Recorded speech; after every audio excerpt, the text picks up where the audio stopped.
ಈ ಒಂದು ಸಿವಿಲ್ ಸೂಟ್ಗಳನ್ನು ಅಂದರೆ ಸಿವಿಲ್ ವ್ಯಾಜ್ಯ, ಸಿವಿಲ್ ದಾವೆಗಳು ಅಂದರೆ ಎಜೆಕ್ಟ್ಮೆಂಟ್ ಅಥವಾ ಎವಿಕ್ಷನ್ ಸೂಟ್ ಅಂತ ಹೇಳಿ ಹಾಕೋಬೇಕಾಗುತ್ತೆ. ಅಥವಾ ಅವರ ಸ್ವತ್ತಲ್ಲಿ ಬೇರೆಯವರು ಯಾರೋ ಬಂದು ಕೂತ್ಬಿಟ್ಟಿದ್ದಾರೆ, ಅವರನ್ನು ಖಾಲಿ ಮಾಡಿಸ್ಬೇಕು ಅಂತ ಹೇಳಿದರೆ, ಅಕ್ರಮವಾಗಿ ಕ್ರಯಪತ್ರಗಳನ್ನು ಮಾಡಿಬಿಟ್ರೆ, ಒಂದು ಪಿತ್ರಾರ್ಜಿತ ಆಸ್ತಿಗೆ ಸಂಬಂಧಪಟ್ಟಂತಹ ತಗಾದೆಗಳಿದ್ದಾಗ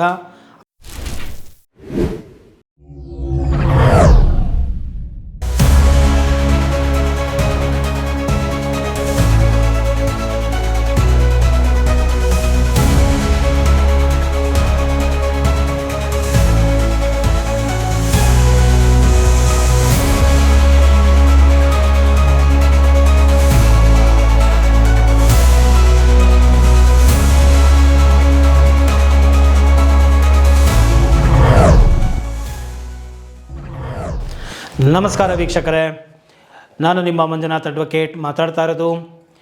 ಏನಾದರೂ ಕಾನೂನಿನ ಒಂದು ವಿಷಯಗಳಿಗೆ ಸಂಬಂಧಪಟ್ಟಂತೆ ಸಲಹೆ ಬೇಕಾಗಿದ್ದರೆ ಹಾಗೂ ವ್ಯಾಜ್ಯಗಳಿಗೆ ಸಂಬಂಧಪಟ್ಟಂತೆ ಕೇಸುಗಳನ್ನು ಕೊಡಬೇಕಾಗಿದ್ದರೂ ಕೂಡ ಬಂದು ನೀವು ಭೇಟಿ ಮಾಡ್ಬೋದು. ಈ ಒಂದು ವಿಡಿಯೋದ ಸ್ಕ್ರೀನ್ ಮೇಲೆ ಇರತಕ್ಕಂತಹ ಒಂದು ವೆಬ್ಸೈಟಿಗೆ ಹೋಗಿ ನೀವು ನನ್ನನ್ನು ಸಂಪರ್ಕ ಮಾಡ್ಬೋದು ಅಂತ ಹೇಳ್ತಾ, ಕೆಳಗಡೆ ಡಿಸ್ಕ್ರಿಪ್ಷನ್ ಬಾಕ್ಸಲ್ಲೂ ಕೂಡ ನನ್ನ ಕಾಂಟ್ಯಾಕ್ಟ್ ನಂಬರ್ ಇರುತ್ತೆ, ನೀವು ಸಂಪರ್ಕ ಮಾಡ್ಬೋದು. ಇನ್ನು ಇವತ್ತಿನ ಒಂದು ವಿಚಾರಕ್ಕೆ ಬಂದು ಬಿಡ್ತೇನೆ. ಏನಪ್ಪ ಅದು ಅಂತ ಹೇಳಿದ್ರೆ, ಈ ಒಂದು ಸಿವಿಲ್ ಸೂಟ್ಗಳನ್ನು ಅಂದರೆ ಸಿವಿಲ್ ವ್ಯಾಜ್ಯ, ಸಿವಿಲ್ ದಾವೆಗಳು ಅಂದರೆ ಇಬ್ಬರು ವ್ಯಕ್ತಿಗಳ ನಡುವೆ ಇದ್ದಂತಹ ಒಂದು ವ್ಯಾಜ್ಯಗಳ ಒಂದು ಇತ್ಯರ್ಥಕ್ಕೆ ಕೋರ್ಟಿಗೆ ಹೋಗಿ ಅವರು ಕೇಸುಗಳನ್ನು ದಾಖಲು ಮಾಡಿರ್ತಾರೆ. ಉದಾಹರಣೆಗೆ ಒಂದು ಜಮೀನಿನ ತಗಾದೆ ಅಂತ ಇಟ್ಕೊಳ್ಳೋಣ. ಅದರಲ್ಲಿ ಕೆಲವರು ಇದು ನನ್ನ ಪ್ರಾಪರ್ಟಿ, ಕೆಲವರು ಇನ್ನೊಬ್ರು ಏನು ಹೇಳ್ತಾರೆ ಇದು ನನ್ನ ಪ್ರಾಪರ್ಟಿ. ಅಂದರೆ ಡಿಕ್ಲರೇಷನ್ ಸೂಟ್ಗಳನ್ನ ಹಾಕಬೇಕಾಗ್ತದೆ, ಯಾರದು ಇದು ಅಂತ ಹೇಳಿ.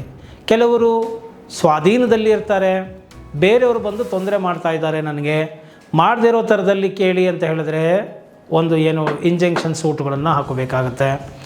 ಅಥವಾ ಅವರ ಸ್ವತ್ತಲ್ಲಿ ಬೇರೆಯವರು ಯಾರೋ ಬಂದು ಕೂತ್ಬಿಟ್ಟಿದ್ದಾರೆ, ಅವರನ್ನು ಖಾಲಿ ಮಾಡಿಸ್ಬೇಕು ಅಂತ ಹೇಳಿದರೆ ಎಜೆಕ್ಟ್ಮೆಂಟ್ ಅಥವಾ ಎವಿಕ್ಷನ್ ಸೂಟ್ ಅಂತ ಹೇಳಿ ಹಾಕೋಬೇಕಾಗುತ್ತೆ. ಇನ್ನು ಈ ಒಂದು ಬಾಡಿಗೆಗಳಿಗೆ ಯಾರ್ಯಾರು ಬಂದು ಸೇರಿಕೊಂಡಿರ್ತಾರೆ, ಅವ್ರನ್ನ ಖಾಲಿ ಮಾಡಿಸ್ಬೇಕು ಅಂತ ಹೇಳಿದ್ರೂ ನೀವು ಎವಿಕ್ಷನ್ ಸೂಟನ್ನು ಫೈಲ್ ಮಾಡಬೇಕಾಗತ್ತೆ. ಹೀಗೆ ಇನ್ನು ಏನಾದರೂ ಒಂದು ಪಿತ್ರಾರ್ಜಿತ ಆಸ್ತಿಗೆ ಸಂಬಂಧಪಟ್ಟಂತಹ ತಗಾದೆಗಳಿದ್ದಾಗ ಅದರಲ್ಲಿ ನಿಮಗೆ ಭಾಗ ಬೇಕಾಗಿದ್ದರೆ ಆಗ ನೀವು ಪಾರ್ಟಿಷನ್ ಸೂಟ್ ಭಾಗ ದಾವೆ ಹಾಕೋಬೇಕಾಗತ್ತೆ. ಅಥವಾ ಇನ್ಯಾರೋ ಒಂದು ವಿಲ್ ಮಾಡಿ ಹೊರಟೋಗಿರ್ತಾರೆ, ಅದನ್ನು ನೀವು ಚಾಲೆಂಜ್ ಮಾಡಬೇಕು ಅಂತ ಹೇಳಿದ್ರೆ ಅದನ್ನು ಪ್ರೊಬೇಟ್ ಮಾಡಿಸ್ಕೊಂಡಿಲ್ಲ ಅಂತ ಹೇಳಿ, ಅಥವಾ ಅನ್ಯಾಯವಾಗಿ ಬರೆಸ್ಕೊಂಡ್ಬಿಟ್ಟಿದ್ದಾರೆ, ಇದು ನ್ಯಾಚುರಲ್ ಜಸ್ಟಿಸ್ ಆಧಾರದ ಮೇಲೆ ಇಲ್ಲ ಅಂತ ಹೇಳಿಬಿಟ್ಟು ನೀವು P&SC ನೀವು ಕೇಸನ್ನ ಫೈಲ್ ಮಾಡಬೇಕಾಗುತ್ತೆ. ಅಕ್ರಮವಾಗಿ ಕ್ರಯಪತ್ರಗಳನ್ನು ಮಾಡಿಬಿಟ್ರೆ, ಕ್ರಯ ಪತ್ರ ಅಥವಾ ಸೇಲ್ ಅಗ್ರಿಮೆಂಟ್ಗಳನ್ನು ಏನಾದ್ರು ಮಾಡಿಕೊಟ್ಬಿಟ್ಟಿದ್ರೆ ಅವುಗಳಿಗೆ ಸಂಬಂಧಪಟ್ಟಂತೆ ಸೇಲ್ ಅಗ್ರಿಮೆಂಟ್ಗೆ ಸ್ಪೆಸಿಫಿಕ್ ಪರ್ಫಾರ್ಮೆನ್ಸ್ ಸೂಟ್ ಹಾಕೋಬೇಕಾಗುತ್ತೆ. ಅಕ್ರಮವಾಗಿ ಗೊತ್ತಿಲ್ಲದೇ ಕ್ರಯಪತ್ರ ಆಗಿದ್ದರೆ ಅಂಥದ್ದಕ್ಕೆ ನೀವು ಕ್ಯಾನ್ಸಲೇಷನ್ ಆಫ್ ಸೇಲ್ ಡೀಡ್ ಹಾಕೋಬೇಕಾಗತ್ತೆ. ಹೀಗೆ ಹಲವಾರು ತಗಾದೆಗಳು, ವ್ಯಾಜ್ಯಗಳು ಈ ಒಂದು ಸ್ವತ್ತಿಗೆ, ಆಸ್ತಿಗೆ ಸಂಬಂಧಪಟ್ಟಂತೆ ಮನುಷ್ಯನ ಒಂದು ಜೀವನದಲ್ಲಿ ಬರ್ತಾನೇ ಹೋಗುತ್ತೆ ಅಲ್ವಾ. ಇಂತಹ ಒಂದು ಸಿವಿಲ್ ಕೇಸುಗಳನ್ನು ಗೆಲ್ಲುವುದು ಹೇಗೆ, ನಾವು ಒಂದು ಸ್ಟೇ ಆರ್ಡರ್ಗಳನ್ನು ಪಡೆದುಕೊಳ್ಳುವುದು ಹೇಗೆ, ಮತ್ತು ಸಿವಿಲ್ ಕೇಸ್ ಗೆಲ್ಲಬೇಕಂದ್ರೆ ಯಾವುದನ್ನು ನಾವು ರುಜುವಾತು ಮಾಡಬೇಕು, ಈ ಒಂದು ಸೂಕ್ಷ್ಮನ ಈ ಒಂದು ವಿಡಿಯೋದಲ್ಲಿ ಸಂಕ್ಷಿಪ್ತವಾಗಿ ಹೇಳಕ್ಕೆ ಬಯಸ್ತೇನೆ. ಯಾಕೆ ಅಂತ ಹೇಳಿದ್ರೆ ನೂರಾರು ಕೇಸುಗಳನ್ನು ನೋಡ್ತಾ ಇದ್ದೇನೆ, ಮತ್ತು ರೂರಲ್ ಕಡೆಯಿಂದನೂ ಸಾಕಷ್ಟು ಜನ ಬರ್ತಾ ಇದ್ದಾರೆ.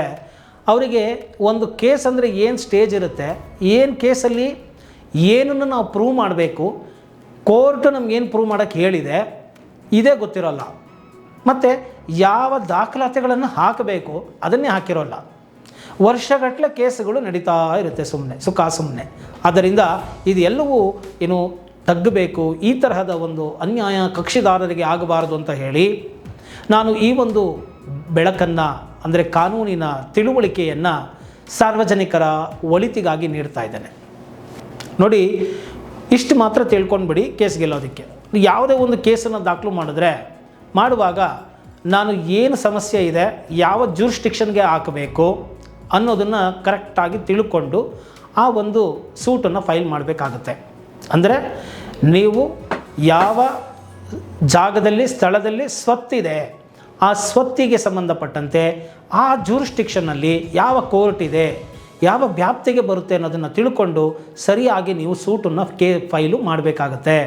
ಅದು ಜೂನಿಯರ್ ಡಿವಿಷನ್ಗೆ ಬರುತ್ತಾ ಸೀನಿಯರ್ ಡಿವಿಷನ್ಗೆ ಬರುತ್ತಾ ಅನ್ನೋದನ್ನು ನೋಡಿಕೊಂಡು ನೀವು ಕೇಸನ್ನು ಮೊದಲು ಫೈಲ್ ಮಾಡಬೇಕಾಗತ್ತೆ. ಇನ್ನು ಫೈಲ್ ಮಾಡುವಾಗ ನೆಸೆಸರಿ ಸ್ಟ್ಯಾಂಪ್ ಡ್ಯೂಟಿಗಳು ಅಥವಾ ಕೋರ್ಟ್ ಫೀಸ್ಗಳು, ಈ ಪ್ರೋಸೆಸ್ ಮೆಮೋಗೆ ಏನೇನು ಕಟ್ಟಬೇಕು ಆ ಫೀಸ್ಗಳನ್ನೆಲ್ಲ ಕಟ್ಟಿ ನೀವು ಏನೋ ದಾವೆಯನ್ನು ಹೂಡಬೇಕಾಗತ್ತೆ. ಕೆಲವೊಮ್ಮೆ ನೀವು ಡಿಕ್ಲರೇಷನ್ಗೆ ಕೋರ್ಟ್ ಫೀಸ್ ಬರುತ್ತೆ, ಎವಿಕ್ಷನ್ ಸೂಟ್ಗೆ ಕೋರ್ಟ್ ಫೀಸ್ ಬರುತ್ತೆ, ಮತ್ತು ಏನಾದರೂ cancellation of sale deed court fees ಬರುತ್ತೆ. ಮತ್ತು ನೀವು ಈ ಸ್ಪೆಸಿಫಿಕ್ ಪರ್ಫಾರ್ಮೆನ್ಸ್ ಆ್ಯಕ್ಟನ್ನು ನೀವು ಫೈಲ್ ಮಾಡಿದಾಗಲೂ ಕೋರ್ಟ್ ಕೇಸುಗೆ ಸಂಬಂಧಪಟ್ಟಂತೆ ಫೀಸ್ ಬರುತ್ತೆ. ಆ ನೆಸೆಸರಿ ಕೋರ್ಟ್ ಫೀಸ್ಗಳು ಏನಿದೆ ಅನ್ನೋದನ್ನು ತಿಳ್ಕೊಂಡು ಕೋರ್ಟ್ ಫೀಸನ್ನು ಪೇ ಮಾಡಿ ಫೈಲ್ ಮಾಡಿದ್ರೆ ಬೇಗ ಅದು ಇತ್ಯರ್ಥ ಆಗುತ್ತೆ. ಇಲ್ಲ ಅಂದರೆ ಟೆಕ್ನಿಕಲ್ ಗ್ರೌಂಡ್ ಮೇಲೇ ಬಹಳಷ್ಟು ಕೇಸುಗಳು ಬಿದ್ದೋಗುತ್ತೆ. ಆದ್ದರಿಂದ ಕೋರ್ಟ್ ಫೀಸನ್ನು ಕರೆಕ್ಟಾಗಿ ಕಟ್ಕೊಂಡ್ಬಿಡಿ. ಮತ್ತು ಆಫೀಸ್ ಅಬ್ಜೆಕ್ಷನ್ ಬರದೇ ಇರೋಂಗೆ ಕರೆಕ್ಟಾಗಿ ಪ್ರೊಸೀಜರ್ನ ನೋಡಿ ಫಾಲೋಅಪ್ ಮಾಡಿ ಫೈಲ್ ಮಾಡಿದ್ರೆ ನಾವು ಜೂರಿಸ್ಟಿಕ್ಷನ್ ನೋಡಿಕೊಂಡು ಕಾಸ್ ಆಫ್ ಆ್ಯಕ್ಷನ್ ನೋಡಿಕೊಂಡು ಕರೆಕ್ಟಾಗಿ ಮಾಡಿದ್ರೆ ಬೇಗ ಕೇಸುಗಳು ಇತ್ಯರ್ಥ ಆಗುತ್ತೆ. ಇನ್ನು ಎರಡನೇದಾಗಿ ಏನು ತಿಳ್ಕೋಬೇಕು, ನೀವು ವಾದಿಗಳು ಅಂತ ಇಟ್ಕೊಳ್ಳೋಣ, ಕೇಸ್ ಹಾಕ್ತವ್ರು. ಕೇಸ್ ಹಾಕಿದಾಗ ನಾನು ಕೋರ್ಟಿಗೆ ಕೇಳ್ತಾ ಇದ್ದೀನಿ ಅನ್ನೋದು ಸ್ಪಷ್ಟವಾಗಿ ಗೊತ್ತಿರಬೇಕು. ಅದನ್ನು ಸ್ಪಷ್ಟವಾಗಿ ಪ್ರೇಯರಲ್ಲಿ ಬರೀಬೇಕು. ಕಾನೂನಿನ ಅಂಶಗಳು ಏನಿದೆ ಅರ್ಥ ಮಾಡಿಕೊಂಡು ಅದನ್ನು ಪ್ಲೈಂಟಲ್ಲಿ ಕ್ಲೀನಾಗಿ ಬರೆದು, ವಾದಪತ್ರ ಅಂತ ಕರಿತೀವಿ ಪ್ಲೈಂಟಲ್ಲಿ, ಅದನ್ನು ಬರೆದು ನೀವು ಕರೆಕ್ಟಾಗಿ ಕೇಸನ್ನು ಫೈಲ್ ಮಾಡಬೇಕು. ಇನ್ನು ನೆಕ್ಸ್ಟು ಇದಕ್ಕೆ ಸಂಬಂಧಪಟ್ಟಂತೆ ಒಂದು IA ಅಪ್ಲಿಕೇಶನ್ಗಳನ್ನು ಅಂದರೆ ಇಂಟರ್ಲೊಕೇಟ್ರಿ ಅಪ್ಲಿಕೇಶನ್, ಮಧ್ಯಂತರ ಅರ್ಜಿಯನ್ನು ಹಾಕಿ ನನಗೆ ಇಮಿಡಿಯೇಟಾಗಿ ಸ್ಟೇ ಬೇಕು, ಟೆಂಪರವರಿ ಇಂಜೆಕ್ಷನ್, ಉದಾಹರಣೆಗೆ ಮ್ಯಾಂಡೇಟ್ರಿ ಇಂಜೆಕ್ಷನ್ ಸೂಟ್ ಫೈಲ್ ಮಾಡಿರ್ತೀರ, ಅದೆಲ್ಲ ನಿಮಗೆ ಕೇಸುಗಳು ಎಲ್ಲ ನೋಡಿ ವಿವಾದಾಂಶ ಎಲ್ಲ ಮತ್ತು ಟ್ರಯಲ್ ಎಲ್ಲ ನಡೆದ ಮೇಲೆ ನಿಮಗೆ ಅದು ಕೊಡುವಂಥದ್ದಾಗುತ್ತೆ ಫೈನಲ್ ಆಗಿ. ಅದಕ್ಕೂ ಮುಂಚೆ ತಕ್ಷಣ ನನಗೆ ತೊಂದರೆ ಆಗ್ತಾಯಿದೆ ಸ್ವಾಮಿ, ಆದ್ದರಿಂದ ಟೆಂಪ್ರವರಿ ಇಂಜೆಕ್ಷನ್ ಕೊಡಿ ಅಂತ IA ಅಪ್ಲಿಕೇಶನ್ಗಳನ್ನ ನೀವು ಹಾಕ್ಕೊಬೋದಾಗುತ್ತೆ. ನೆಕ್ಸ್ಟು ಯಾವುದೋ ಒಂದು ಕೇಸ್ಗಳನ್ನು ಹಿಂಗೆ ಮಾಡಿ ನೀವು IA ಹಾಕ್ಕೊಂಡಿರ್ತೀರಾ ಅಂತ ಇಟ್ಕೊಳ್ಳೋಣ. ನೆಕ್ಸ್ಟ್ ಅದಕ್ಕೇನಾಗುತ್ತೆ, ಈ ಸಮ್ಮನ್ಸ್ಗಳು ಇವೆಲ್ಲ ಹೋಗುತ್ತೆ. ಹೋದಾಗ ಏನಾಗಬೇಕು, ಅವರು ಬರ್ತಾರಾ, ಅಟೆಂಡ್ ಮಾಡ್ತಾರಾ, ವಕಾಲತ್ತು ಹಾಕ್ತಾರಾ ನೋಡ್ಕೊಳ್ಳಿ. ಇಲ್ಲ ಅಂದರೆ ಅದಕ್ಕೇನು ಬೇಕು, ಅಫಿಕ್ಷನ್ ಮಾಡಿಸ್ಬೇಕು, ಪೇಪರ್ ಪಬ್ಲಿಕೇಶನ್ ಮಾಡಿಸಿ, ಬೇಗ ಆದಷ್ಟು ಎಕ್ಸ್ ಪಾರ್ಟಿ ಮಾಡಿಸಿ. ಬರಲಿಲ್ಲ ಅಂದರೆ ವರ್ಷಗಟ್ಟಲೆ ಕಾಯೋ ಅವಶ್ಯಕತೆ ಇಲ್ಲ. ಕೆಲವೊಂದು ಕೇಸ್ಗಳನ್ನು ನೋಡ್ತಾ ಇರ್ತೀನಿ, ವರ್ಷಗಟ್ಟಲೆ ಸಮನ್ಸ್ಗಳು ಮಾಡ್ಕೊಂಡು ಕೂತಿರ್ತಾರೆ, ಅವಶ್ಯಕತೆ ಇಲ್ಲ. 1 ಡೇಟ್ 2 ಡೇಟ್ 3 ಡೇಟು ಬರಲಿಲ್ಲ ಅಂದರೆ ಏನಿದೆ ಬೇರೆ ಅಡ್ರೆಸ್ಗಳನ್ನ ಕೊಟ್ಟು ಅಫಿಕ್ಷನ್ ಮಾಡಿಸಿ, ಬೇಗ ಕೇಸನ್ನು ಮೂವ್ ಮಾಡಿ ಅದನ್ನು ಎಕ್ಸ್ ಪಾರ್ಟಿ ಮಾಡಿಸಿ, ನಿಮ್ಮ ಎವಿಡೆನ್ಸ್ ಏನಿದೆಯೋ ಎವಿಡೆನ್ಸನ್ನು ಕೋರ್ಟಿಗೆ ಪ್ರೊಡ್ಯೂಸ್ ಮಾಡಿ ನೀವು ಆರ್ಗ್ಯುಮೆಂಟ್ ಮಾಡಿದ್ರೆ ನಿಮಗೆ ಬೇಗ ಇತ್ಯರ್ಥ ಆಗಿಬಿಡುತ್ತೆ. ಬೇಗ ನಿಮಗೆ ಇತ್ಯರ್ಥ ಆಗಿ ಕೇಸು ನಿಮ್ಮ ಪರವಾಗಿ ಕೇಸ್ ಆಗುತ್ತೆ, ಅಂದರೆ ನ್ಯಾಯ ಸಿಗುತ್ತೆ. ಅಕಸ್ಮಾತ್ ಬಂದ್ರೆ ಆಪೋಸಿಟ್ ಪಾರ್ಟಿ ಬಂದರು, ಅವಾಗೇನು ಮಾಡೋದು, ಅವರು ವಕಾಲತ್ತು ಹಾಕ್ತಾರೆ, ರಿಟರ್ನ್ ಸ್ಟೇಟ್ಮೆಂಟ್ ಹಾಕ್ತಾರೆ ಅಂತ ಇಟ್ಕೊಳ್ಳೋಣ. ಈ ರಿಟರ್ನ್ ಸ್ಟೇಟ್ಮೆಂಟಲ್ಲಿ ಅವರು ಏನು ಹೇಳ್ತಾರೆ, ನೀವು ಏನು ಹೇಳಿರೋದಕ್ಕೆ ಅವರು ಏನು ತಕರಾರು ಮಾಡಿದ್ದಾರೆ, ಯಾವುದನ್ನು ಒಪ್ಕೊಂಡಿದ್ದಾರೆ, ಯಾವುದನ್ನು ಒಪ್ಕೊಂಡಿಲ್ಲ, ಇದಿಷ್ಟು ನೀಟಾಗಿ ನೀವೇ ಬರ್ಕೊಬೋದು ಕಕ್ಷಿದಾರರು. ಆ ಒಪ್ಕೊಳ್ಳದೇ ಇರೋದಕ್ಕೆ ಕಾರಣ ಏನು, ಅವ್ರು ಏನು ಸುಳ್ಳು ಹೇಳ್ತಾ ಇದ್ದಾರೆ, ಅದಕ್ಕೆ ಅವ್ರು ಹೇಳ್ತಾರೆ ಸುಳ್ಳು ಅನ್ನೋದಕ್ಕೆ ರುಜುವಾತು ಮಾಡೋಕ್ಕೆ ಏನು ಅಂಶಗಳು ಬೇಕು, ಏನು ದಾಖಲೆಗಳು ಬೇಕು, ಏನು ಸಾಕ್ಷಿಗಳು ಬೇಕು, ಅದನ್ನು ನೀವು ವಕೀಲರಿಗೆ ತಂದು ಕೊಡಬೇಕಾಗತ್ತೆ. ಖಾಲಿ ಶಂಕ ಓದಿದ್ರೆ ಕೋರ್ಟಲ್ಲಿ ನ್ಯಾಯ ಸಿಗಲ್ಲ. ಸೊ ಅದನ್ನು ನೀವು ತಂದು ಕೊಟ್ಟಾಗ ಕೋರ್ಟು ವಕೀಲರು ಕೂಡ ಅದನ್ನು ನೋಡಿ ಕರೆಕ್ಟಾಗಿ ಎಲ್ಲ ಪ್ರಿಪೇರ್ ಮಾಡ್ಕೊಳ್ತಾರೆ. ಇನ್ನು ಕೋರ್ಟ್ ಏನು ಮಾಡುತ್ತೆ ನೆಕ್ಸ್ಟು, ಈ ವಾದ ಪತ್ರದಲ್ಲಿ ಏನಿದೆ ಮತ್ತು ತಕರಾರು ಅರ್ಜಿನಲ್ಲಿ ಏನಿದೆ ಇದನ್ನು ನೋಡಿ ವಾದಿ ಅಂದರೆ ಪ್ಲೈಂಟಿಫ್ ಏನು ಪ್ರೂವ್ ಮಾಡಬೇಕು, ಡಿಫೆಂಡೆಂಟ್ ಏನನ್ನು ಪ್ರೂವ್ ಮಾಡಬೇಕು ಅಂಥೇಳಿ ಇಶ್ಯೂಸ್ ಅಂತ ಫ್ರೇಮ್ ಮಾಡ್ತಾರೆ. ಅದನ್ನೇನು ವಿವಾದಾಂಶ ಅಂತ ಕರಿತೇವೆ. ಯಾರು ಏನನ್ನು ಪ್ರೂವ್ ಮಾಡಬೇಕು, what plaintiff has to prove, what defendant has to prove. ಅಲ್ಲಿ ಅದನ್ನು ಚೆನ್ನಾಗಿ ತಿಳ್ಕೊಳ್ಳಿ. ಫಸ್ಟು ಇಶ್ಯೂಸ್ ಏನಾಗಿದೆ ಅಂತ ನೋಡಿ. ಕೋರ್ಟ್ ನಿಮಗೆ ಇಷ್ಟನ್ನು ರುಜುವಾತು ಮಾಡಪ್ಪ ಸಾಕು ನೀನು ಅಂತ ಹೇಳಿದರೆ ಅಷ್ಟರ ಕಡೆಗೆ ಗಮನ ಕೊಟ್ಟು ಅದನ್ನು ನೀವು ರುಜುವಾತು ಮಾಡಿ ಅದಕ್ಕೆ ಸಂಬಂಧಪಟ್ಟಂಥ ದಾಖಲೆಗಳನ್ನ ನೀವು ಕೋರ್ಟು ಪ್ರೊಡ್ಯೂಸ್ ಮಾಡಿ ನೀವು ಕರೆಕ್ಟಾಗಿ ಕ್ರಾಸ್ ಎಕ್ಸಾಮಿನೇಷನಲ್ಲಿ ಅಟೆಂಡ್ ಮಾಡಿಬಿಟ್ರೆ ಎವಿಡೆನ್ಸ್ ಪ್ರೊಡ್ಯೂಸ್ ಮಾಡಿ argument to the law of point ಮೇಲೆ ಆರ್ಗ್ಯುಮೆಂಟ್ ಮಾಡಿದ್ರೆ ಕೇಸ್ ನಿಮ್ದು ಆಗಿಬಿಡುತ್ತೆ. ಇದಿಷ್ಟನ್ನು ಮಾಡಿದೆ ನಾವು ಏನೇನೋ ಮಾಡ್ಕೊಂಡು ಕೂತಿರ್ತೀವಿ. ಏನು ಕೇಸ್ ಹಾಕಿದ್ದೀವಿ ಗೊತ್ತಿಲ್ಲ, ಏನು ನಡೀತಾ ಇದೆ ಗೊತ್ತಿಲ್ಲ, ಪ್ರೊಸೀಜರ್ ಏನು ಗೊತ್ತಿಲ್ಲ, ಸಮನ್ಸ್ಗಳು ಹೋಗ್ತಾಯಿದ್ರೆ ಹೋಗ್ತಾನೆ ಇರುತ್ತೆ, ನೋಟಿಸ್ ಹೋಗ್ತಾಯಿದ್ರೆ ಹೋಗ್ತಾನೆ ಇರುತ್ತೆ, ಕೇಳೋಕ್ಕೂ ಗೊತ್ತಾಗಲ್ಲ, ಹೇಳೋಕ್ಕೂ ಗೊತ್ತಾಗಲ್ಲ. ಕಾನೂನು ಸ್ವಲ್ಪ ಸಣ್ಣ ಪುಟ್ಟು ತಿಳ್ಕೊಳ್ಳಿ. ಬಿಡುವಿದ್ದಾಗೆಲ್ಲ ಇಂಥ ವೀಡಿಯೋಗಳನ್ನ ನೋಡ್ತಾ ಇದ್ದರೆ ಜ್ಞಾನ ಬರುತ್ತೆ. ಅದನ್ನು ಉಪಯೋಗಿಸ್ಕೊಂಡು ವಕೀಲರನ್ನು ಕೇಳಿಕೊಂಡು ಕರೆಕ್ಟಾಗಿ ಫಾಲೋಅಪ್ ಮಾಡಿ ಕೇಸ್ ಇದ್ದಾಗ ಅಟೆಂಡ್ ಮಾಡಿಕೊಂಡು ಅಥವಾ ಏನಾಯಿತು ಅಂತ ಕೇಳಿ ಫಾಲೋಅಪ್ ಮಾಡಿಕೊಂಡು ಬೇಗ ಬೇಗ ಕೇಸ್ಗಳನ್ನು ಮುಗಿಸೋದ್ರ ಕಡೆ ಗಮನ ಕೊಡಿ. ಕೇಸ್ ಕೊಟ್ಟು ನಿದ್ದೆ ಮಾಡೋದಲ್ಲ, ಕೇಸ್ ಕೊಟ್ಟು ಕೊಟ್ಟು ನೀವು ಅಲರ್ಟ್ ಆಗಿರಬೇಕು. ನುರಿತ ವಕೀಲರಿಗೆ ಕೊಟ್ಟು ಕೇಸನ್ನು ನಡೆಸ್ಕೊಳ್ಳಿ ಬೇಗ ಬೇಗ. ಮತ್ತು ಅವ್ರಿಗೆ ಏನು ಫೀಸ್ ಹೇಳಿರ್ತೀರೋ ಫೀಸ್ ಕರೆಕ್ಟಾಗಿ ಕೊಟ್ಟು ಕೆಲಸ ಮಾಡಿಸ್ಕೊಂಡ್ಬಿಡಿ. ಇಲ್ಲ ಅಂತ ಹೇಳಿದ್ರೆ ಏನಾಗುತ್ತೆ, ಡಿಲೇ ಆಗ್ತಾ ಹೋಗುತ್ತೆ. ಸುಮ್ಮನೆ ಕೆಲವರು ಬರ್ತಾರೆ ಹುಮ್ಮಸ್ಸಲ್ಲಿ ಪ್ರಾರಂಭದಲ್ಲಿ, ಅದಾದಮೇಲೆ ತಿರ್ಗಿ ಆತಗಾದೆ ಈ ಪ್ರಾಬ್ಲಮ್ ಅಂತ ಅಂದ್ಕೊಂಡು ಹೋದರೆ ಆಗೋಗೋದಿಲ್ಲ. ಇಂಟ್ರೆಸ್ಟನ್ನು ಕಳ್ಕೊಂಡ್ರೆ ಕೇಸ್ ನಡೆಯೋದಿಲ್ಲ. ಎಲ್ಲಿ ನಿಂತಿರಬೇಕು ಅಲ್ಲೇ ನಿಂತಿರುತ್ತೆ. ಸಮಸ್ಯೆಗಳು ಎಲ್ಲರಿಗೂ ಇರುತ್ತೆ. ಆದರೆ ಸಮಸ್ಯೆ ಇದೆ ಅಂತ ವಕೀಲರ ಹತ್ರ ಬಂದಿರ್ತೀರಾ, ಅದನ್ನು ಬಗೆಹರಿಸ್ಕೊಳ್ಳೋದಕ್ಕೆ ಇನ್ನೇನೋ ಒಂದು ವ್ಯವಸ್ಥೆ ಮಾಡಿಕೊಂಡು ನೀವು ಕೇಸನ್ನು ಬೇಗ ಬೇಗ ಬಗೆಹರಿಸ್ಕೊಳ್ಳಿ. ಯಾವುದೇ ರೀತಿ ವಕೀಲರ ಬಳಿ ಭಿನ್ನಾಭಿಪ್ರಾಯಗಳು ಬರೋತಿ ಮಾಡ್ಕೋಬೇಡಿ. ಏನೇ ಮಾತಾಡೋ ಸ್ಪಷ್ಟವಾಗಿ ಮಾತಾಡ್ಕೊಂಡಿರೋ ಪ್ರಕಾರ ಫೀಸನ್ನು ಕೊಟ್ಟು ಬೇಗ ಬೇಗ ಫಾಲೋಅಪ್ ಮಾಡಿಕೊಂಡು ಕೇಸ್ಗಳನ್ನ ನಡೆಸ್ಕೊಳ್ಳಿ. ಇಲ್ಲಿ ಮುಖ್ಯವಾಗಿ ಏನು ನಾನು ಹೇಳ್ತಾ ಇದ್ದೀನಿ, ಈ ವಿವಾದಾಂಶ, ಈ ಇಶ್ಯೂಸ್ ಫ್ರೇಮ್ ಅಂತ ಏನು ಕೋರ್ಟ್ ಮಾಡಿರ್ತಾರೆ ಅದನ್ನು ರುಜುವಾತು ಮಾಡೋದ್ರ ಕಡೆಗೆ ಗಮನ ಕೊಡಿ. ಎವಿಡೆನ್ಸ್ಗಳು ನೀವು ತಂದು ಕೊಟ್ಟಿರೋದೆಲ್ಲ ಏನೋ ಸಮಂಜಸವಾಗಿದೆಯಾ, ಅದನ್ನೆಲ್ಲ ಲಿಸ್ಟ್ ಆಫ್ ಡಾಕ್ಯುಮೆಂಟ್ಸಲ್ಲಿ ಹಾಕಿದಾರಾ, ಅದನ್ನೆಲ್ಲ ಕೊಟ್ಟಿದ್ದಾರಾ ವಕೀಲರು, ಕೋರ್ಟ್ ಸಬ್ಮಿಟ್ ಮಾಡಿದಾರಾ ಕೋರ್ಟ್ಗೆ ಅನ್ನೋದನ್ನೆಲ್ಲ ಗಮನಿಸ್ಕೋತಾ ಇರಬೇಕು. ಅವಾಗವಾಗ ಅವ್ರೇನೋ ಒಂದು ಹೇಳಿದ್ರು ಅಂತ ಕೇಳ್ಕೊಂಡು ಕೂರೋದಲ್ಲ. ಅದಕ್ಕೆ ಸರಿಯಾದ ರೀತಿಯಲ್ಲಿ ಸಮಂಜಸವಾಗಿ ನಿಮಗೆ ಉತ್ತರ ಸಿಕ್ಕಿದ್ರೆ ನೀವು ಅಲ್ಲಿ ಮುಂದುವರಿಯಿರಿ. ನಿಮಗೆ ಸರಿಯಾಗಿ ಸಮಂಜಸ ಸಿಗ್ತಾ ಇಲ್ಲ, ಸಮಾಧಾನ ಇಲ್ಲ, ಅವ್ರ ಕಡೆಯಿಂದ ಕೇಸ್ಗಳು ಬೇಗ ಬೇಗ ನಡೀತಾ ಇಲ್ಲ, ನೀವು ಕೇಳ್ತಾ ಇರೋದಕ್ಕೆ ಸರಿಯಾಗಿ ಅವರು ಉತ್ತರ ಕೊಡ್ತಾ ಇಲ್ಲ, ಕ್ಲಾರಿಟಿ ಕೊಡ್ತಾ ಇಲ್ಲ ಅಂತ ಹೇಳಿದ್ರೆ ಯಾವುದೋ ಆಬ್ಲಿಗೇಷನ್ಗೆ ಬಿದ್ದು ಅಲ್ಲೇ ಮುಂದುವರಿಯೋ ಅವಶ್ಯಕತೆ ಇರೋದಿಲ್ಲ. ನೀವು ಅವರನ್ನು ನೀವು ಹೈಯರ್ ಮಾಡಿರೋದು ನಿಮ್ಮ ಕೇಸನ್ನು ನಡೆಸ್ಕೊಡೋಕ್ಕೆ. ಅವರು ಬ್ಯುಸಿ ಇದ್ದಾಗ ಒಂದಲ್ಲ ಎರಡಲ್ಲ 3 ಸತಿ ಹೋಗಿ ಭೇಟಿ ಮಾಡಿ ಕೂತು ಸಮಾಧಾನವಾಗಿ ಮಾತಾಡಿ ಗೌರವಯುತವಾಗಿ ನೀವು ನಿಮ್ಮ ಸಮಸ್ಯೆಗಳನ್ನು ಹೇಳಿಕೊಂಡು ಕ್ಲಾರಿಟಿ ತೊಗೊಳ್ಳಿ. ಅದಕ್ಕೂ ನಿಮಗೆ ಕ್ಲಾರಿಟಿ ಸಿಗ್ತಾ ಇಲ್ಲ ಅಂತಂದರೆ ಸುಮ್ಮನೆ ಏನೋ ಒಂದು ಕಾಟಾಚಾರದ ಕೇಸನ್ನು ನಡೆಸ್ಕೊಳ್ಳೋದಕ್ಕೆ ಹೋಗಬೇಡಿ. ಆಗ ನೀವು ವಕೀಲರನ್ನ ಚೇಂಜ್ ಮಾಡ್ಕೋಬೇಕಾಗತ್ತೆ. When the advocate is not ready to listen to you and not discharging is duty properly in accordance of law, ಆಗ ನೀವು ಅದನ್ನು ಚೇಂಜ್ ಮಾಡಿಕೊಂಡು ಬೇರೆ ವಕೀಲರಿಗೆ ಕೊಟ್ಟು ಬೇಗ ಬೇಗ ಕೇಸ್ಗಳು ನಡೆಸ್ಕೊಂಡು ಕ್ಲಿಯರ್ ಮಾಡ್ಕೊಳ್ಳಿ. ಅದು ಬಿಟ್ಟು ನೀವು ಉತ್ಸಾಹ ಕಳ್ಕೊಂಡ್ರೆ, ಕಾನ್ಫಿಡೆನ್ಸ್ ಕಳ್ಕೊಂಡ್ರೆ, ಮತ್ತು ಏನೋ ಒಂದು ಸಮಸ್ಯೆಗಳಿದೆ, ಏನೋ ಹಿಂಗೆ ಮಾಡಿಕೊಟ್ಮೇಲೆ ತೊಗೊಳ್ಳಿ, ಈ ರೀತಿ ಫೀಸ್ಗಳ ಸಮಸ್ಯೆ ಬಂದ್ರೂ ಕೇಸ್ಗಳು ಡಿಲೇ ಆಗ್ತಾ ಹೋಗುತ್ತೆ. ಕೇಸ್ಗಳು ಗೆಲ್ಲಬೇಕು ಅಂದರೆ ಸಾಕ್ಷಿಗಳಿರಬೇಕು, ಮತ್ತು ನೀವು ಅಲರ್ಟ್ ಆಗಿರಬೇಕು, ಕೇಸನ್ನು ನಡೆಸ್ಕೋಬೇಕು. ಇಲ್ಲ ಅಂದರೆ ವರ್ಷಗಟ್ಟಲೆ ಹೋಗ್ತಾ ಇರುತ್ತೆ. ಯಾವುದೇ ಕೇಸ್ ಆದರೂ, ಸಿವಿಲ್ ಸೂಟ್ ಆದರೂ 2 ರಿಂದ 3 ವರ್ಷದ ಒಳಗಡೆ ಆ ಕೇಸು ಮುಗಿದೋಗುತ್ತೆ. ಕರೆಕ್ಟಾಗಿ ಮಾಡಿದ್ರೆ ಮುಗಿದೋಗುತ್ತೆ. ಮಾಡಲಿಲ್ಲ, ಸರಿಯಾಗಿ ನಡೆಸಲಿಲ್ಲ ಅಂದರೆ 10 ವರ್ಷನ ಆಗುತ್ತೆ, 15 ವರ್ಷನೂ ಆಗುತ್ತೆ. ಆದ್ದರಿಂದ ತಿಳ್ಕೊಳ್ಳಿ ಕರೆಕ್ಟಾಗಿ ಅಂತ ಹೇಳ್ತಾ ಇದ್ದೀನಿ. ಉದಾಹರಣೆಗೆ ಈಗ ನಿಮ್ಮ ಹೆಸರಲ್ಲಿ ಕ್ರಯಪತ್ರ ಇರುತ್ತೆ ಅಂತ ಇಟ್ಕೊಳ್ಳೋಣ. ಸ್ವಾಧೀನದಲ್ಲೂ ನೀವೇ ಇದ್ದೀರಾ, ಬೇರೆಯವ್ರು ಯಾರೋ ಬರ್ತಾರೆ ಇದು ನಮ್ಮದು ಜಾಗ ಅಂತ ಹೇಳಿ. ಆಗ ನೀವೇನು ಮಾಡಬೇಕು, ಒಂದು ಪ್ಲೈಂಟ್ ಮಾಡ್ತೀರಾ, ಹಾಕ್ಕೊಳ್ತೀರಾ, ಆರ್ಡ್ರ್ ಮಾಡಿಸ್ಕೊತೀರಾ, ಅವ್ರು ಬಂದು ತೊಂದರೆ ಮಾಡದಿರೋಂಗೆ ಅಂತ ಇಟ್ಕೊಳ್ಳೋಣ.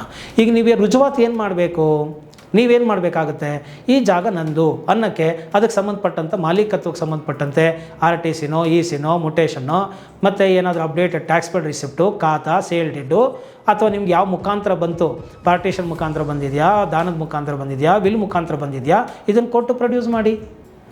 ಆ ಡಾಕ್ಯುಮೆಂಟೇ ನಿಮ್ಮ ಮಾಲೀಕತ್ವನ ಹೇಳುತ್ತೆ. ಮತ್ತು ನೀವು ಸ್ವಾಧೀನದಲ್ಲಿದ್ದರೆ ಸ್ವಾಧೀನದಲ್ಲಿ ಇದ್ದೀನಿ ಅಂತ ಹೇಳ್ಬಿಡೋದಲ್ಲ, ಅಲ್ಲಿ ಜಾಗದಲ್ಲಿ ಇರೋದಕ್ಕೆ, ಉಳುಮೆ ಮಾಡ್ತಾ ಇರೋದಕ್ಕೆ, ಅಥವಾ ಮನೆ ಕಟ್ಟಿದರೆ ವಾಸ ಮಾಡ್ತಾ ಇರೋದಕ್ಕೆ, ಅಥವಾ ಇಷ್ಟು ವರ್ಷಗಳಿಂದ ಅಲ್ಲಿ ಇದ್ದೀವಿ ಅಂತ ಅನ್ನೋದಕ್ಕೆ ಏನಾದ್ರೂ ಪೋಸ್ಟ್ ಆಫೀಸಿಂದ ಲೆಟರ್ಗಳು ಬಂದಿದ್ದರೆ, ಅಥವಾ ಬ್ಯಾಂಕ್ಗಳಲ್ಲಿ ಅಕೌಂಟ್ಗಳು ಮಾಡಿದರೆ, ಅಥವಾ ಅಲ್ಲಿದ್ದು ವ್ಯವಹಾರ ಮಾಡ್ತಾಯಿದ್ರೆ, ನೀರಿನ bill, light bill, current bill, gas bill ಏನಾಯ್ತೋ ತೊಗೊಂಡೋಗಿ ಹಾಕಿ ಸ್ವಾಧೀನದಲ್ಲಿ ಇದ್ದೀನಿ ಅಂತ ಅನ್ನೋದಕ್ಕೆ, ರುಜುವಾತು ಮಾಡೋದಕ್ಕೆ. ಅಷ್ಟು ಸಾಕು. ಇನ್ನು ಆಪೋಸಿಟ್ ಪಾರ್ಟಿ ಬಂದು ನಂದು ಅಂತ ತೊಂದರೆ ಮಾಡೋಕ್ಕೆ ಬರೋನು ಏನು ಮಾಡಬೇಕು, ಅವನು ನಾನು ಮಾಲೀಕ ಅಂತೇಳಿ ಪ್ರೂವ್ ಮಾಡಬೇಕು. ಅದಕ್ಕೆ ಏನು ಮಾಡ್ತಾನೋ ಅವ್ನು ರುಜುವಾತು ಆಗೋಕ್ಕೆ ಡಾಕ್ಯುಮೆಂಟ್ ಹಾಕಬೇಕು. ಆ ಡಾಕ್ಯುಮೆಂಟ್ಗಳನ್ನ ಹಾಕಿದ್ರೆ ನಿಮ್ಮದು ಮಾಲೀಕತ್ವ ಪ್ರೂವ್ ಆಗುತ್ತೆ. ಅದು ಬಿಟ್ಟು ನೀವು ಡಾಕ್ಯುಮೆಂಟ್ಗಳು ಏನೂ ಹಾಕದೇನೆ, ಏನೂ ಬಿಡದೇನೆ ಸುಮ್ಮನೆ ಕೇಸ್ಗಳು ನಡೆಸ್ಕೊಂಡು ಹೋಗ್ತಾ ಇದ್ದರೆ ಪ್ರಯೋಜನ ಇಲ್ಲ. ಕೇಸ್ ಕೊಟ್ಟು ಕೇಸನ್ನು ಬೇಗ ಬೇಗ ನಡೆಸ್ಕೊಳ್ಳುವಂಥ ಮನಸ್ಸು ನಿಮ್ಮಲ್ಲಿರಬೇಕು. ಅದಕ್ಕೆ ವಕೀಲರ ಬಳಿ ಕರೆಕ್ಟಾಗಿ ವಿಶ್ವಾಸದಲ್ಲಿ ಇರಬೇಕು. ಫೀಸ್ಗಳನ್ನು ಕರೆಕ್ಟಾಗಿ ಕೊಟ್ಕೊಂಡು ಬೇಗ ಬೇಗ ಕೆಲಸಗಳನ್ನ ಮಾಡಿಕೊಂಡು ಅಲರ್ಟಾಗಿ ನೀವು ಮುಗಿಸ್ಕೊಂಡ್ರೆ ಬೇಗ ಕೇಸ್ ಇತ್ಯರ್ಥ ಆಗುತ್ತೆ. ಇಲ್ಲ ಅಂದರೆ ವಿಳಂಬ ಆಗ್ತಾ ಇರುತ್ತೆ. ಇಷ್ಟನ್ನು ನಾನು ನಿಮಗಿಲ್ಲಿ ಹೇಳ್ತಾ ಇದ್ದೀನಿ. ಇಶ್ಯೂಸನ್ನು ಫ್ರೇಮ್ ಮಾಡಾದಮೇಲೆ ಅದನ್ನು ರುಜುವಾತು ಮಾಡೋದಕ್ಕೆ ಏನು ಬೇಕೋ ಅದನ್ನು ನೀವು ಸಾಕ್ಷಿಗಳನ್ನ ತಂದಾಕಿ ಕ್ರಾಸ್ ಎಕ್ಸಾಮಿನೇಷನ್ಗಳಿಗೆ ಹೋಗೋಕ್ಕೆ ಮುಂಚೆ ವಕೀಲರನ್ನು ಸಂಪರ್ಕ ಮಾಡಿ ಸಂಭವನೀಯ ಪ್ರಶ್ನೆಗಳೇನು, ಏನು ಕೇಳ್ಬೋದು, ಏನು ಉತ್ತರ ಕೊಡಬೇಕು, ಯಾವ ಒಂದು ಗಾಬರಿನಲ್ಲಿ ಏನು ಉತ್ತರಗಳನ್ನ ಕೊಡಬಾರ್ದು, ಏನು ಒಪ್ಕೋಬೇಕು ಏನು ಒಪ್ಕೋಬಾರ್ದು ಅನ್ನೋದನ್ನು ಕರೆಕ್ಟಾಗಿ ತಿಳ್ಕೊಂಡು ಆನ್ಸರನ್ನು ಮಾಡಬೇಕು. ಕ್ರಾಸಲ್ಲಿ ಎರಾಬಿರಿ ಮಾಡಿದ್ರೆ ಆಗಲ್ಲ. ಮತ್ತು ಎಷ್ಟೋ ಬಾರಿ ವಕೀಲರಿಗೆ ಸುಮ್ಮನೆ ಸುಳ್ಳುಗಳನ್ನ ಹೇಳಿರ್ತಾರೆ, ಏನೋ ಪಾರ್ಟಿಷನ್ ಡೀಡು ಮಾಡ್ಕೊಂಬಿಟ್ಟಿರ್ತಾರೆ, ಅದನ್ನು ಹೇಳೋದೇ ಇಲ್ಲ. ಆಮೇಲೆ ಎವಿಡೆನ್ಸ್ಗೆ ಬಂದಾಗ ಅಲ್ಲಿ ಅವ್ರು ಇನ್ನೇನೋ ಪ್ರತಿವಾದಿಗಳು ತಂದು ಡಾಕ್ಯುಮೆಂಟ್ ಹಾಕಿ ತೋರಿಸ್ತಾರೆ, ಪಾರ್ಟಿಷನ್ ಇಂಥ ಡೇಟಿಗೆ ಮಾಡ್ಕೊಂಡಿದ್ದೀರಾ ನೋಡಿ ನೀವು ಅನ್ರಿಜಿಸ್ಟರ್ಡ್ ಅಂದರೆ ಹ್ಞೂ ಅಂತ ಒಪ್ಕೊಂಡ್ಬಿಡ್ತಾರೆ. ಅದು ಒಂದು ಒಪ್ಪಿಗೆ ಕೇಸ್ ಬಿದ್ದೋಗುತ್ತೆ ನಿಮ್ಮದು. ಅದನ್ನೇ ವಕೀಲರಿಗೆ ಮುಚ್ಚಿಡಬಾರ್ದು, ಏನನ್ನು ಹೇಳಬೇಕು. ಅದಾಗಿದ್ದರೆ ಅದು ರಿಜಿಸ್ಟರ್ಡಾ ಅನ್ರಿಜಿಸ್ಟರ್ಡಾ, ಅದನ್ನು ತಿರಸ್ಕರಿಸಬೇಕಾ, ಒಪ್ಕೋಬಾರ್ದ ವಕೀಲರು ಹೇಳ್ಕೊಡ್ಬೋದು. ಆದ್ದರಿಂದ ವಕೀಲರ ಬಳಿ ಯಾವುದೇ ಸುಳ್ಳುಗಳನ್ನು ಹೇಳೋಕ್ಕೆ ಹೋಗಬೇಡಿ. ಸುಳ್ಳು ಹೇಳಿದಷ್ಟು ನಿಮ್ಮ ಕೇಸ್ ಡ್ಯಾಮೇಜ್ ಆಗುತ್ತೆ ಹೊರತು ಇನ್ನೇನೂ ಆಗೋದಿಲ್ಲ. ಆದ್ದರಿಂದ ನೀವು ಸತ್ಯವನ್ನು ಕರೆಕ್ಟಾಗಿ ವಕೀಲರ ಬಳಿ ಹೇಳಬೇಕು ಮತ್ತು ಅವ್ರು ಹೇಳಿಕೊಟ್ಟಂಗೆ ಅವರ ಮಾರ್ಗದರ್ಶನಕ್ಕೆ ತಕ್ಕಂಗೆ ನೀವು ಕೋರ್ಟಲ್ಲಿ ನಡ್ಕೋಬೇಕು. ಅದು ಬಿಟ್ಟು ಅಲ್ಲಿ ಇನ್ನೇನೋ ಒಂದು ಅಧಿಕ ಪ್ರಸಂಗ ಮಾಡ್ತೀನಿ ಅಥವಾ ಇನ್ನೇನೋ ಉತ್ತರ ಕೊಡ್ತೀನಿ, ನಾನು ಹಿಂಗೆ ಹೇಳ್ತೀನಿ, ನಾನು ಹಂಗೆ ಹೇಳ್ತೀನಿ ಅಂತ ಹೇಳಿ ಏನೋ ಉತ್ತರ ಕೊಟ್ಟರೆ ಕೇಸು ಡ್ಯಾಮೇಜ್ ಆಗುತ್ತೆ. ಆದ್ದರಿಂದ ನುರಿತ ವಕೀಲರ ಮಾರ್ಗದರ್ಶನದ ಮೇರೆಗೆ ನೀವು ಕೋರ್ಟ್ಗಳಲ್ಲಿ ಅಟೆಂಡ್ ಮಾಡಬೇಕು, ಆನ್ಸರ್ಗಳನ್ನ ಮಾಡಬೇಕು.